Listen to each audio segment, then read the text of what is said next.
Bir gün panda ve penguen kamp yapmaya, doğadaki diğer arkadaşlarını bulmaya ve onlarla tanışmaya karar verdiler. Panda kocaman çadırını sırt çantasına yerleştirirken penguen haritayı açarak kampa gidecekleri yolu planlıyordu.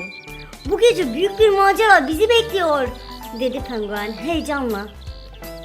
Panda sepetine lezzetli bambu dallarını ve meyveleri yerleştirirken penguen balık konserve kutularını dikkatlice çantasına yerleştirdi.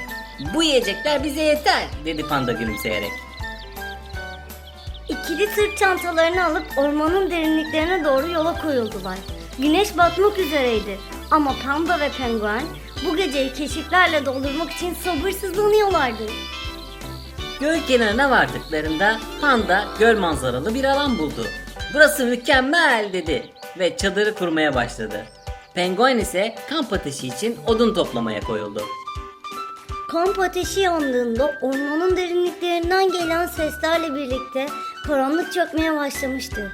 Penguen "Bu gece nelerle karşılaşacağız acaba?" diye merak etti. Gökyüzünde parlak yıldızlar belirlemeye başladığında ikili kamp ateşinin etrafında oturup geceyi izlemeye başladılar.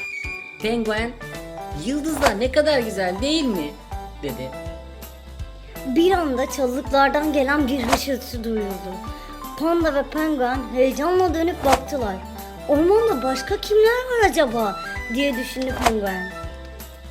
Panda ve penguen çalılıklardan gelen hışırtıya doğru bakmaya başladı. Tilki yavaşça çalılıklardan çıktı ve onlara merakla baktı.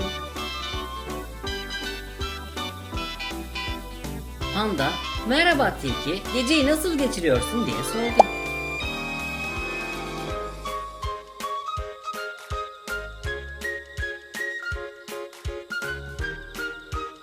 Tilki, "Genellikle geceleri avlanırım. Bu uzun kuyruğum dengede kalmama yardımcı olur," diye yanıtladı.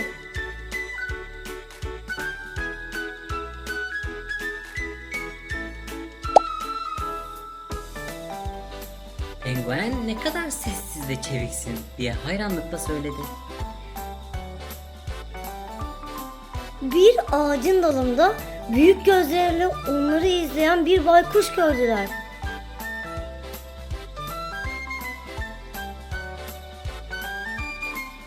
Penguen, "Seninle tanışmak ne güzel," dedi.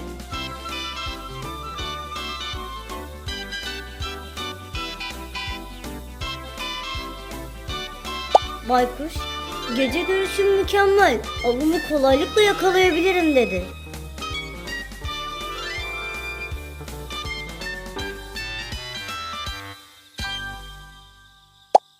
Panda, "Sessizce uçabilen kanatların harika olmalı," diye düşündü.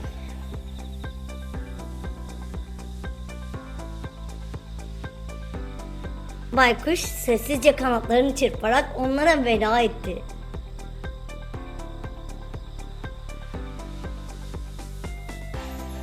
Daha sonra panda ve penguen ormanın derinliklerine doğru yola çıktılar ve karşılarına bir kurt sürüsü çıktı.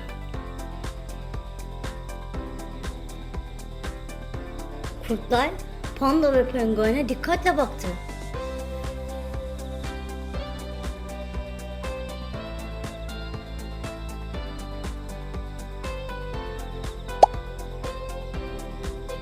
Bir kurt, "Biz sürü halinde yaşar ve avlanırız," dedi.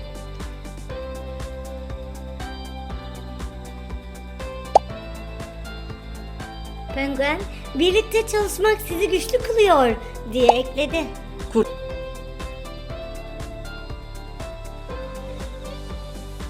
Kurtlar uluyarak panda ve penguene veda ettiler.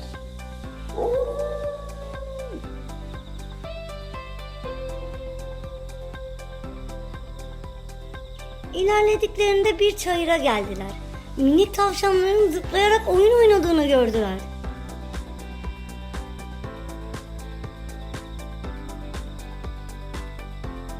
Tavşanlar, "Biz hızlı koşabilir ve tehlikelerden zıplayarak kaçabiliriz," dedi.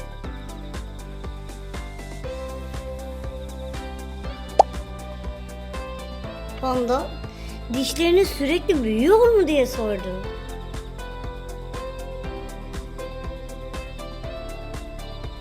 Tavşanlar, evet onları kemirerek kısaltıyoruz diye açıkladı.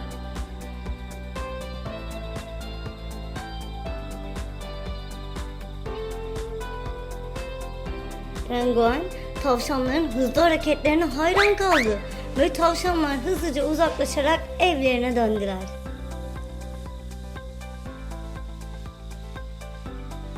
Panda ve penguen keşfetmeye ve öğrenmeye devam ediyordu. Yiyecek arayan bir rakunla karşılaştılar.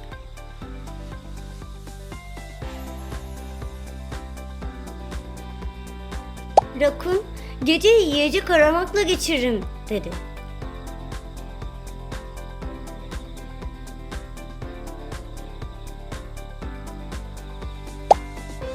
Penguen, keskin pençelerin sana yardımcı olmalı diye düşündü.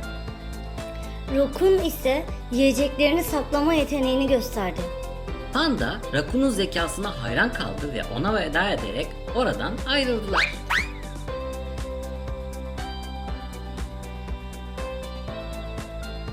Ormanda ilerlerken bir kanguru zıplayarak yanlarına geldi.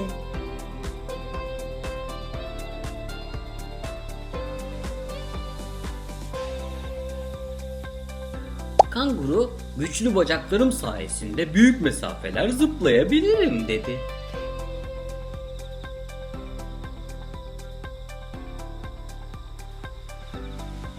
Panda, kesende bir şey taşıyabiliyor musun diye sordu.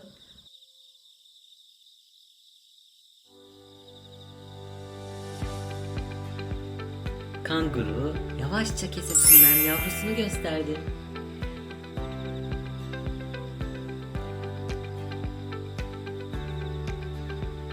Penguen kangurunun sıcak iklimde yaşama yeteneğine hayran kaldı ve vedalaştılar.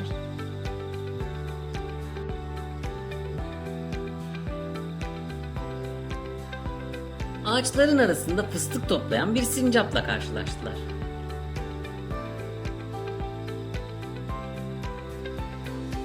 Sincap, kış için yiyecek biriktiririm dedi.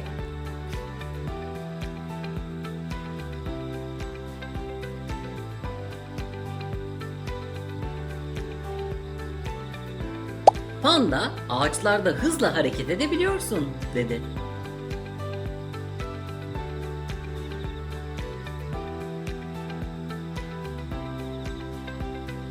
Sincap dallarda çevik bir şekilde zıplayarak gösteri yaptı.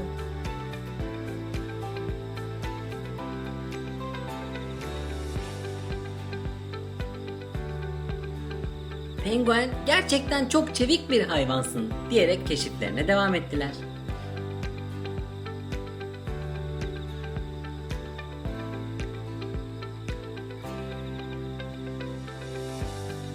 Ormanın daha derinliklerinde zarif bir geyikle karşılaştılar.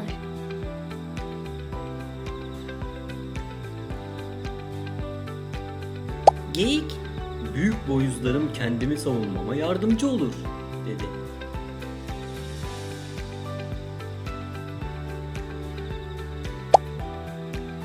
Panda, ne yiyorsun diye sordu geyiğe.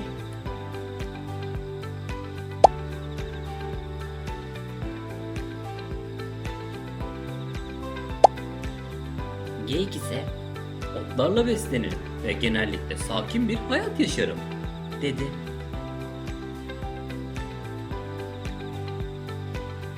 Penguen geyiğin zayıf duruşuna hayran kaldı.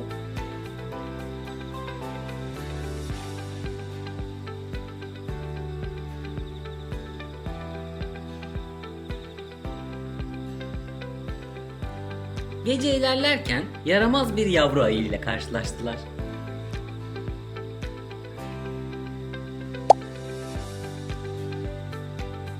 Yavru ayı, kuş uykusuna yatmadan önce bolca yemek yerim dedi.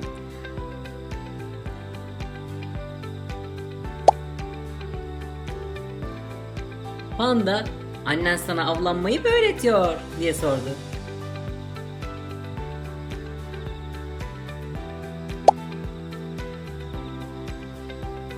Yavru ayı annesinden öğrendiği avlanma tekniklerini anlattı.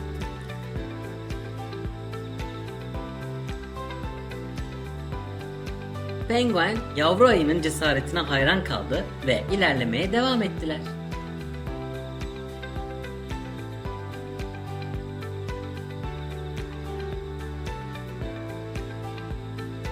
Ormanda ilerlerken siyah beyaz çizgileriyle dikkat çeken bir zebra gördüler.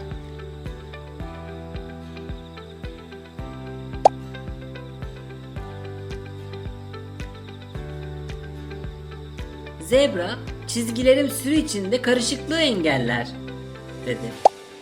Penguen ne yiyorsun diye sordu.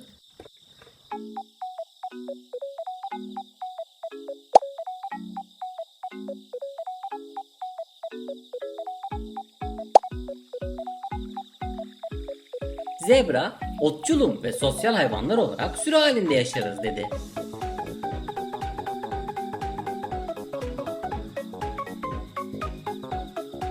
Panda ve penguen zebra ile vedalaşarak oradan ayrıldılar.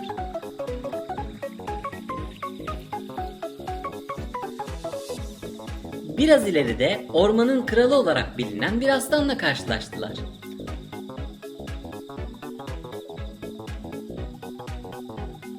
Aslan, güçlü çenelerim ve pençelerimle avımı yakalarım dedi.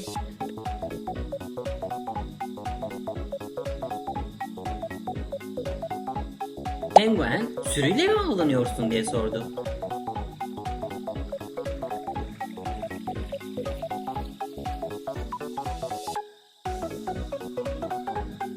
Aslan, sürüsüyle birlikte avlanma stratejilerini anlattı.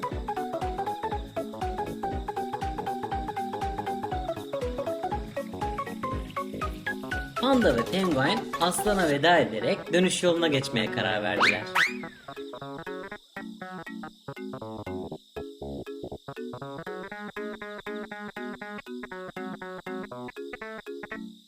Son olarak yavaş hareket eden bir kaplumbağa gördüler.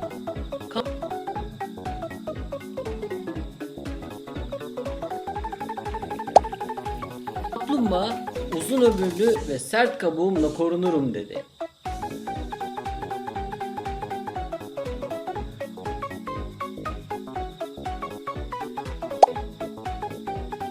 Penguen, hem karada hem suda mı yaşayabiliyorsun diye sordu kaplumbağaya.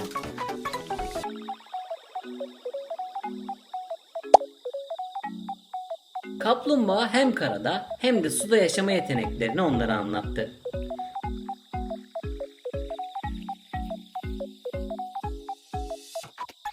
Panda kaplumbağanın sakinliğine ve dayanıklılığına şaşırdı ve hayran kaldı.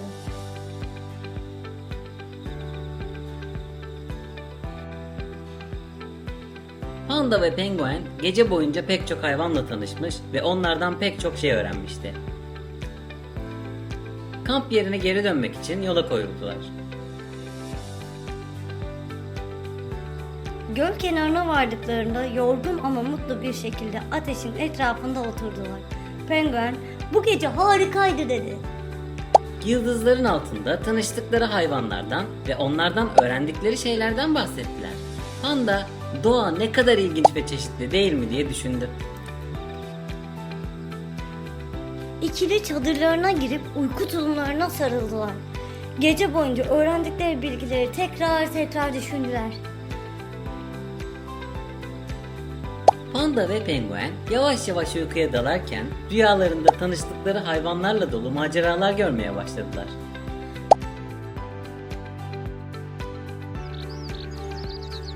Sabah olduğunda güneşin ilk ışıklarıyla uyanan panda ve penguen geceyi hatırlayarak gülümsediler.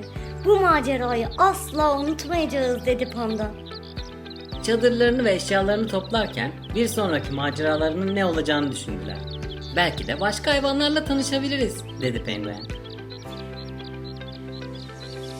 İkili ormandan ayrılırken doğanın onlara sunduğu bu güzel gece için doğaya çok teşekkür ettiler. Yeni bir macerada tekrar buluşmak üzere sözleştiler. İzlediğiniz için teşekkür ederiz. Kanalımıza abone olup bildirimleri açın ve yeni masalları bekleyin. Videomuzu beğenmeyi unutmayın.